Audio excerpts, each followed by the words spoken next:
What's up, yo? Uh, I'm only coming to finish up with what I was telling you guys earlier. But then, Puke2 um, ended my live stream. But it's all good. I'm back and I'm gonna finish up my thought process. So I was saying, I was, I've been busy these days and I haven't had time to upload videos and stuff. And I don't do a lot of editing on my video except for like putting them together and then and I said there I guess it says Three Brothers Ozone and more about Abdul Jamal. Okay, so I don't do a lot of editing. I film things, put them together, and then upload. I know that's not much, but still, you gotta get the SD card out of the camera into the computer, uh, get the files out, and mix them up and shoot. But you know, I've been so busy these days because I'm working on doors, all my doors at the house. Um, I got the work that I be doing on the land because it's almost agricultural season, and that starts in March. And before then, you gotta clear space, you gotta clear land so that when the time comes, you could grow your food. I mean, you could plant the food with no, we could plant the food no problem. So most like people are doing the clearing of the land at this moment. Salute, brother. And I've been busy doing that too. I got a few people, and we are doing the clearing up of the land. So in a way, like I've been like so busy these days, I've not been uploading videos, but you know I'm doing like I do lives to like explain why I'm doing or not doing X, Y, and Z. But I will be, I will be giving out videos and stuff. I just need to. I just want you all to be patient. Um, this week is got a lot to do with me getting things together and you know coming up next week. You definitely will have content. Like I would start, uploading. I will upload this week also. Like I got a few videos that I want to share with y'all. Um, it's just a matter of me finding time to actually see them. Thank you, brother, brother Unitas one. Thank you for loving this channel. No, I'm trying so hard to build this thing. Um, I know the channel is small, and it's not so many people, tuning into the to what I'm doing and stuff like that. But I know that in the future there will be many people.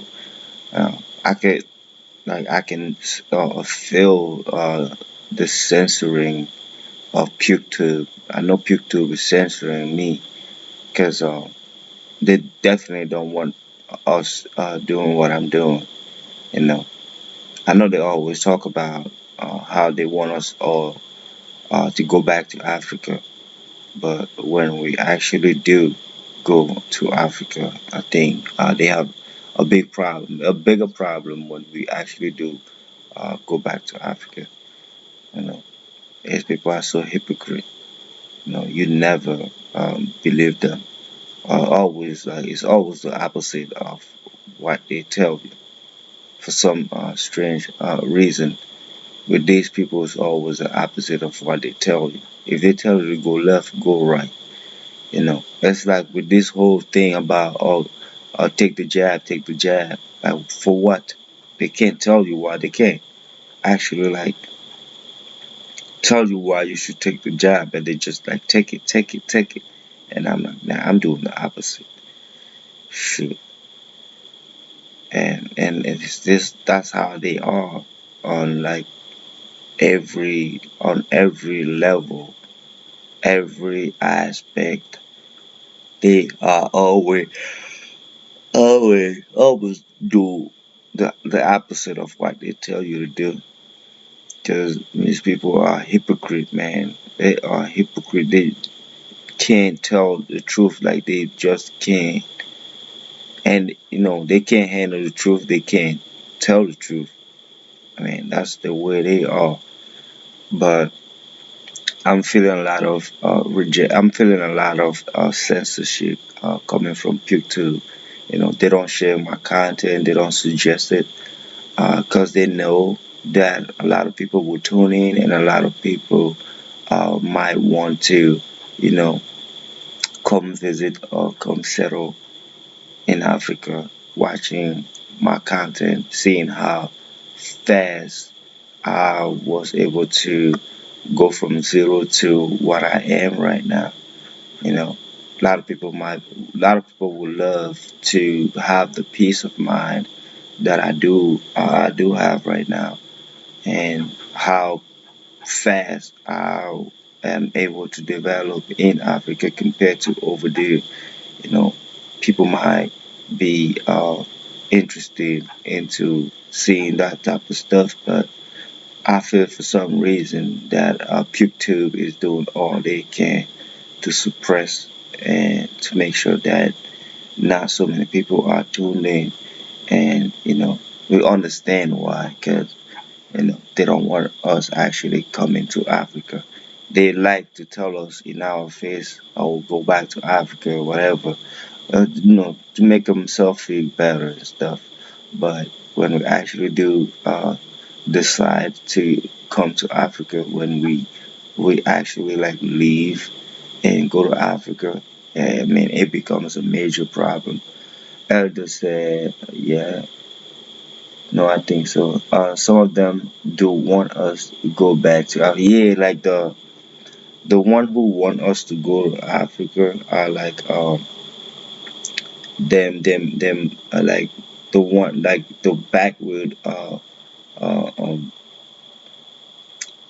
like those who live in like trailers and stuff like that, who those are the one who actually wants us to go to Africa, the ignorant one, the one that don't understand why we are needed in America, why we are in America. But the smart one don't actually want us to go to Africa because they get to exploit us, you know. But the rednecks, you know, all them backwoods want they they do want us to go back to Africa because they don't know what to do with us, and we occupy space that they feel like they might, you know, they might have if we were in there. So the junky ones want us back to Africa, but the smart one out of them, they like us being in America so we could get exploited. And they exploit us, especially with our talent, our creativity. That's the main thing that they get from us. That's why they always like paying attention to what we do. They always like studying us because they get all their success story is out of us. You know, is from studying us and stuff like that. So yeah, the smart ones wants us there because then they can learn from us, copy us. But the hillbillies want us out of there because they don't know what to do with us, and they feel like we occupy space and resources that is meant for them. I mean, I'm talking about the hillbillies. They're the one who want us out of there, you know. But like the Bill Gates and all that, they want us there because the Musk, whatever, the Warren Buffett. I mean, they elite class want us there because they get to steal from our creativity and our way of life and our culture, and make profit. Unitas once said, "I have to get back to work, but big salute, brother, and keep up the great work." Yeah, yeah, I got to, I got to. At first, like I wasn't into like doing, I wasn't into YouTube and stuff like that, but I seen the value of doing uh, YouTube video. Not only am I building a fan base, not only am I expanding my family, but I'm also sharing things that are gonna help someone in the future. And for me, that's rewarding. You know, I understand now why doing what I'm doing is a lot. I mean, it's something that some people need, especially now in America. Uh, my people need this type of content um, to you know to make it, because there's just so much negativity in the news. You know, at work. I mean, people are always like. I remember like when I'm in America. I remember when I was in America, I would always be looking for positive stories on YouTube to kill time and stuff like that. Like even at work, I would be I've been looking for somebody, to talk to me on the internet. Not on the internet, but on YouTube. Like I would be watching videos of people just talking for hours, and that was refreshing to me. And I could relate to like to your like I could relate to what you are going through right now working for corporate America. You know, y'all need some positive stories to keep you going and stuff like that to kill time from work. Cause I needed that. I needed that. I would do rewind. I would rewind. You know, podcasts that were like 4 hours long just to kill time from work, you know. And I know how important it is to have somebody just talking, and just talking to you, especially when the person is being positive, is talking about positivity. That's why I actually like talking to y'all for like a few minutes every like I just started doing live shows. Like I've just been like talking to you guys. Uh, this is I think this is my first or second week. Yeah, this is my second week because it's Tuesday. It's my second week actually doing live shows. It's my second week, and I've been I've been up by like maybe 6 or 7 live shows. but I feel like I'm going to be doing a lot of them just to talk to y'all to make you feel positive about your day, you know. Because, like I said, uh, there's a big world out there beside America.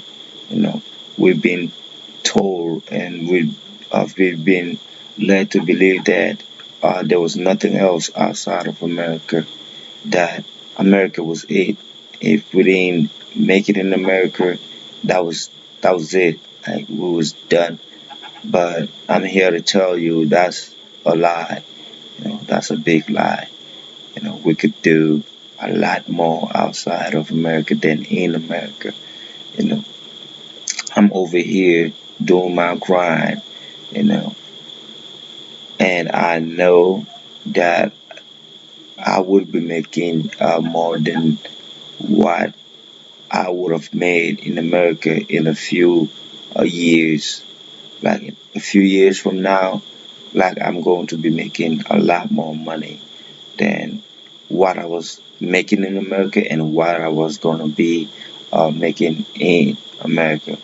You know, I'm definitely going to be making six figure in Africa, and that's not going to be for a long like that's not going to be from a long distance. Like it's not that far from me, like making six figure.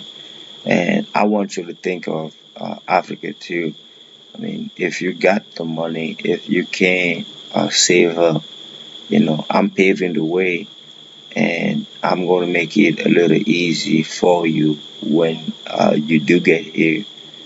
You know, I also told you that, you know, you could subsidize your living doing something in Africa and living in America, getting your money sent or wired back to you, your profit wired back to you in America. You know, it's not it's not easy to have somebody, especially like the locals. It's not easy to get them to wire your money back to America.